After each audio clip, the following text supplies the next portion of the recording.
Our sports content is pure as 24 karat gold. Please like and subscribe it. Your support will help us in doing better.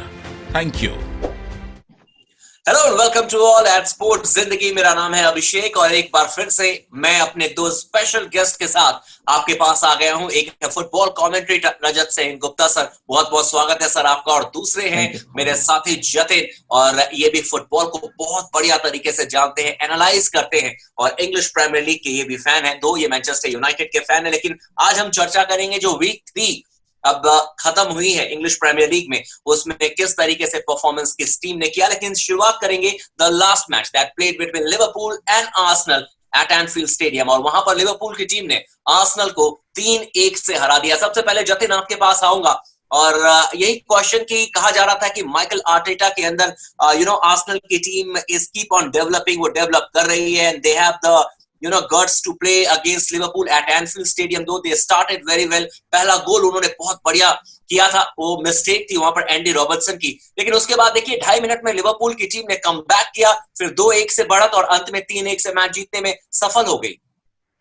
Arsenal से expect तो नहीं कर सकते थे कि वो मतलब कैसे हराएगा लिवरपूल को। थोड़ा टफ होता है क्योंकि आपकी डेवलपमेंट सिचुएशन है, आपको वेट करना पड़ेगा और प्लेयर्स लाने पड़ेंगे, उनको डेवलप करना पड़ेगा, फिर देखना पड़ेगा। अच्छी बात तो ये है कि इस बार उन्होंने फाउलर्स नहीं किया एनफील्ड में, अदरवाइज तो आप देखो उनके लास्ट से 4 से 5 साल तो मतलब हॉरिबल है एनफील्ड में, तो वो तो ब्लड कट कर लेती है लिवरपूल हमेशा आर्सेनल को। इस बार तो बहुत ही कॉम्पैक्ट परफॉर्मेंस है। आई थिंक सो मैनेजर को तो खुश होना चाहिए कि against the side of England इस समय वो अच्छी परफॉर्मेंस की है। रही बात लिवरपूल की, तो किस तरीके से कॉन्क्रीट परफॉर्मेंस वो week in and week out देते हैं, नोइंग द फैक्ट कि वर्जिल वैन डाइक के साथ जो पार्टनर है सेंटर बैक पार्टनरशिप में वो स्टेबल नहीं है।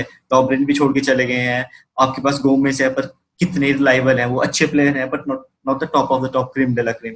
और स्टिल जिस तरीके से फबीनियो कभी सेंटर बैक बन जाते हैं, कभी मिडफील्ड में खेल लेते हैं और हमेशा ही एक कॉम्पैक्ट परफॉर्मेंस देते हैं। उनको पास करना बहुत ही मुश्किल है। आई मीन जिस तरीके से उन्होंने अपने गेम को डेवलप किया है मोनाको के बाद ज्वाइन करने के बाद, आई मीन सुपर्ब। जब आए थे तो बोल रहे थे फैंस की नहीं, हर प्लेयर को टाइम देना बहुत जरूरी होता है, और ये बहुत बड़ा प्राइम एग्जांपल है उसका। लास्ट सीजन वैन डाइक बहुत कॉम्पैक्ट परफॉर्मेंस करते, इस साल मुझे लगता है कि अगर मिडफील्ड और डिफेंस में कोई प्लेयर ऑफ द सीजन हो सकता है इनका तो फबीनियो ऑफ कोर्स। बिल्कुल बिल्कुल सही कहा आपने। और अब रजत सर के पास चलते हैं। सर, एक और बहुत इंटरेस्टिंग मुकाबला मैनचेस्टर यूनाइटेड वर्सेस ब्राइटन के बीच में खेला गया, और इस मैच में यूनाइटेड ने ब्राइटन को 3-2 से हरा दिया, लेकिन काफी क्लोज कॉन्टेस्ट था। लेकिन फिर भी लगता है कि यूनाइटेड की टीम अब रिदम गेन कर रही है। देखिए पिछले सीजन भी टॉप 4 में वो शामिल हो गई, और ओले गना सोशिया के अंदर अब थोड़ा बहुत वो कॉन्फिडेंस गेन करने लग गई है टीम। ऐसा लगता है क्योंकि जिस तरह का खेल उन्होंने दूसरे हाफ में दिखाया वो अच्छा था, खास तौर पर मार्कस रैशफोर्ड जो कि बड़े रस्टी लग रहे थे बहुत पहले से, और उसके बाद ब्रूनो फर्नांडिस, वो ब्रूनो तो वाकई ब्लूम कर रहे हैं अब। तो ये लग रहा है कि जैसे किसी भी टीम का जो है उसकी जीत का जो दारोमदार रहता है वो उनके फॉरवर्ड्स और मिडफील्ड पर रहता है ज्यादातर, और खासतौर पर बैक 4 या बैक 3 जो खेलते हैं उनको गोल बचाने का रहता है। तो मैं समझता हूं कि इस लिहाज से अगर मैनचेस्टर यूनाइटेड अपने आप को एनालाइज करे तो मैं समझता हूं कि धीरे धीरे उनका जो रिदम है वो तो आएगा। लेकिन कल का मुकाबला भले ही वो जीत गए हो 3-2 से, लेकिन मुझे लगता है कि अभी भी उनको काफी दूरी तय करनी है। बिल्कुल सही कहा आपने जतिन। एक और match Leicester City versus Manchester city, Leicester City versus Manchester city, और 5-2 से लेस्टर सिटी की टीम जीतने में सफल होगी, वो भी मैनचेस्टर सिटी के घर के अंदर।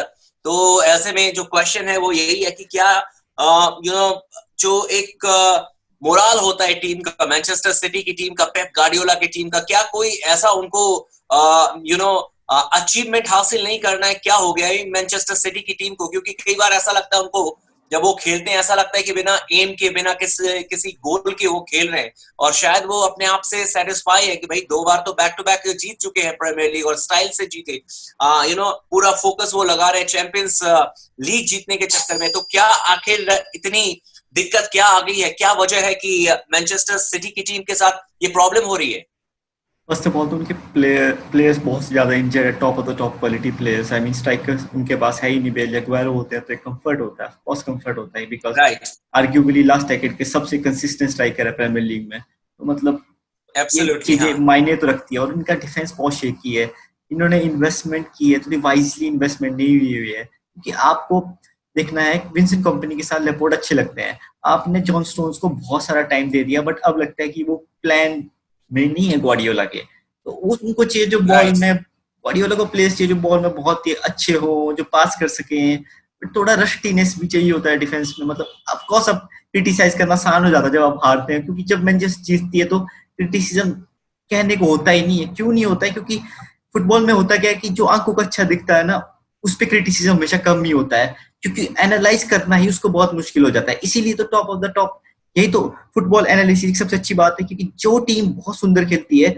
उसमें अगर आप फ्लॉ बताते हो, पर कोई मानता नहीं उस फ्लॉ को। क्यों नहीं मानता है? क्योंकि वो बहुत अच्छा खेल रहे हैं। सिमिलर सिचुएशन है, आपको रस्टी होना पड़ेगा, बिट लाइक उपमेकानो एंड ऑल। मतलब अगर इतना टाइम उन्होंने कोहली वाले पे वेस्ट कर लिया, अब वो उसको नहीं ले रहे हैं, तो ऑफ कोर्स उपमेकानो नेक्स्ट सीजन तो उनकी प्रायोरिटी होनी चाहिए, क्योंकि वो प्लेयर है जो इस टीम को खड़ा कर सकता है। डिफेंसिव अटैक में तो उनके पास more than ample number of players है, वो तो किसी मैच में मार देंगे वो। बिल्कुल सही कहा। वेल, आखिरी सवाल मैं रजत सर से लेना चाहूंगा, क्योंकि सर देखिए पॉइंट्स टेबल में लेस्टर सिटी की टीम नंबर 1 पर चल रही है, लिवरपूल 2 पर, एवर्टन जो है वो 3rd पोजीशन पर है, Aston villa 4th, Arsenal 5th। लगता है कि इस बार कुछ सरप्राइज देखने को मिल सकता है सर, क्योंकि मैनचेस्टर सिटी की टीम हार गई, चेल्सी की टीम भी वो उस तरीके से परफॉर्मेंस नहीं कर रही है। कुछ surprise package English Premier League में इस सीजन? देखिए, अभी केवल 28 मैचेस हुए हैं, 380 मैचेस खेले जाने हैं, तो अभी से कुछ कहा नहीं जा सकता कि ये टीमें जो हैं, पहले जैसा आपने कहा कि मैनचेस्टर यूनाइटेड काफी रस्टी लग रही थी, तो उन्हें पता नहीं चल रहा था कि क्या खेलने, कैसे खेलने। पहला मैच तो उन्होंने गंवा ही दिया था मैनचेस्टर यूनाइटेड ने, जबकि पिछली बार के तीसरे नंबर की टीम है। तो मैं समझता हूं कि धीरे धीरे जैसे जेल अप होंगे, बहुत सारे खिलाड़ी नए आते हैं इस समय, ओपन विंडो के समय में बहुत सारे नए नए खिलाड़ी आते हैं, जैसा कि आपने चेल्सी में भी देखा होगा कि टीमो वर्नर के अलावा काई हैवर्ट्स बहुत अच्छा नहीं खेल पा रहे हैं चेल्सी के लिए। तो मैं ये समझता हूँ उलटफेर तो कभी भी हो सकता है, इसमें तो कोई शक नहीं है। बहुत कुछ मैं समझता हूं कि अगर इंग्लिश प्रीमियर लीग की अगर तुलना आप टेनिस से करें तो लगभग उसी तरह की संभावनाएं बनी रहती हैं हमेशा, क्योंकि इसमें खेलने वाले जो 20 टीमें हैं वो टीमें एक से एक टीमें हैं। अब आप बताइए कि पिछली बार लीग से बाहर रहने वाली, 16 साल तक बाहर रहने वाली लीड्स की जो टीम है, लीड्स की टीम को हराने में कितनी मुश्किल पेश आई लिवरपूल को, 4-3 से हरा सके। लेकिन लीड्स की जो टीम है 16 साल के बाद प्रीमियर लीग में खेल रही है इस बार, तो ये कुछ भी हो सकता है। वेस्ट ब्रॉम ने देखिए चेल्सी के साथ में 3-3 का ड्रॉ किया, तो ये इस तरह के रिजल्ट आना बहुत स्वाभाविक है।